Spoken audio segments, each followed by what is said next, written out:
پھر فرمایا کہ پوچھا آپ سے، آگے آپ اس کی وضاحت فرماتے یعنی تیرا عمل ریا و نقصان سے خالی ہو۔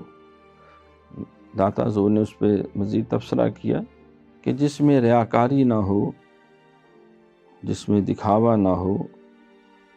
اس نے پوچھا مت توکلو، توکل کیا ہے؟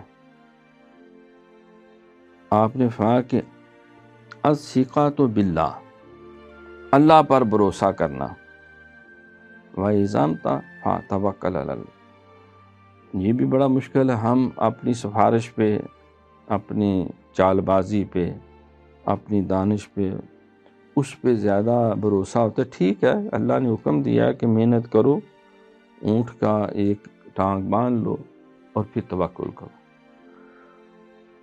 تو توکل یہی ہے کہ انسان اللہ کے رضا کے لیے قدم اٹھائے، پھر جو ہے وہ نفع نقصان سے بے نیاز ہو کر وہ اللہ کی رضا کی راہ پہ چلتا رہے۔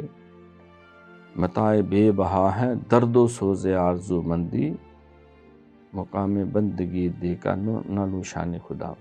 یہ علماء کا دوسرا شعر ہے کہ برطرز اندیشہ سود و ضیاء ہے زندگی، ہے کبھی جاں اور کبھی تسلیم جاں ہے زندگی، تو سے پیمانہ امروز و فردا سے نہ ناپ، جاں بداں پہ ہم رواں ہر دم جواں ہے زندگی۔